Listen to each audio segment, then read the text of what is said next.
But I could tell she was like uncomfortable. And from what I've heard or what I've seen, there was footage that as soon as he got off stage and sat back down with his award, they got up and left.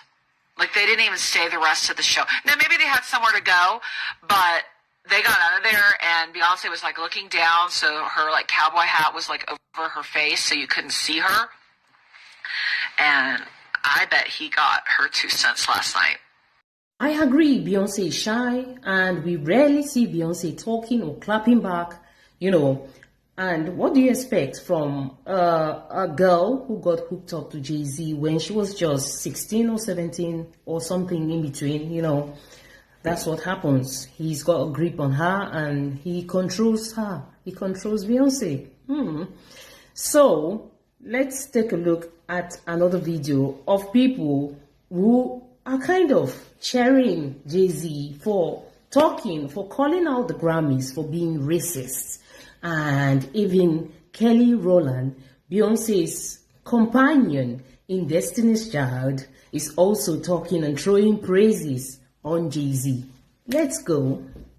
Tonight's Grammys really showed me that not all Beyonce-Taylor comparisons are invalid. There really are moments that these two women need to be looked at through the same lens. We didn't know it at the time, but this moment would set the stage for the next 15 years. The funny fact about this night I recently learned is that Beyonce actually went on to win the more prestigious award. But Kanye's poorly delivered message was clear: the frustration over the well-documented lack of acknowledgement of black art. From the Grammy snubbing black artists to MTV just flat out refusing to play black artists back in the day, this has been a point of contention for decades. Now, while that moment went on to connect those two women, they are very different. Apples and oranges. Beyonce is a decade her senior and has been in this industry twice as long. Rose to fame in different subgenres before going pop. And while both are about female empowerment, they do it in very different ways. Beyonce is more woke up, flawless, who run the world, girls, while Taylor Swift shows a level of vulnerability that has set her apart. Now, we all know the music industry loves to pit women against each other. Before Taylor in 2003, the New York Times was saying that solo Beyonce is no Ashanti. She has been compared to Aaliyah, Britney, and then there were headlines that Taylor Swift and Katy Perry had a feud.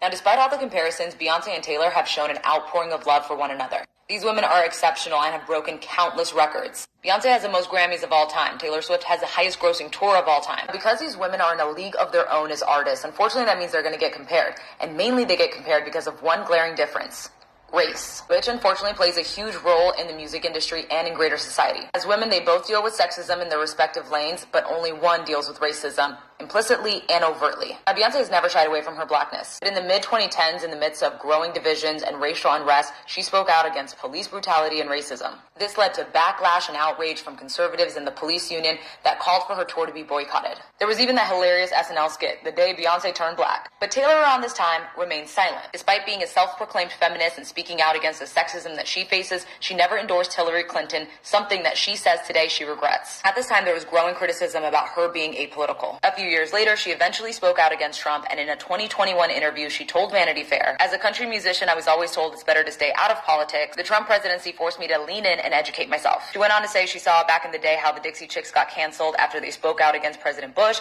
and it terrified her. Many have noted that this is a privilege that black women simply do not have. We cannot separate ourselves from politics. Taylor also acknowledged that in the Vanity Fair article, and also about the difficulties of speaking out. He says she finds it difficult with someone who has extreme privilege. She can only imagine what it's like for someone who doesn't. The sun is always setting on me. But there's also been criticism that Taylor leans into that privilege, that at 34 has people talking about her like she's a fragile adolescent anytime she comes across controversy. Some of that is because she rose to fame at 15, and despite maturing, the media still covers her relationships, her feuds, her friendships, her squad in a teen magazine-like way. Could be because she has young fans, but this is a savvy businesswoman who makes high-profile business decisions. On the other hand, we do have to acknowledge that Beyonce herself benefits immensely from her privilege as a light-skinned black woman from an upper-middle-class family. Which goes back to if this woman who has outsang, outperformed, out-earned her peers, who is the preferred black woman for the industry, cannot achieve these coveted accolades, then who can? That's where Taylor Swift comes into the conversation to further underscore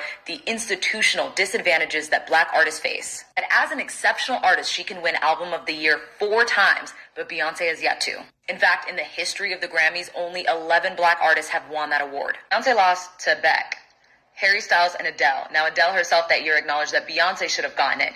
I will say, 25 was an amazing album. But this is not limited to Beyonce, just like it's not limited to Taylor, but Taylor is the embodiment of the privilege that white artists have. USC did a study that showed that the Grammy rarely awarded chart-topping black artists with top honors. A lot of them win in categories that have to do with R&B and hip-hop. That article also shows that you can count on one hand how many black artists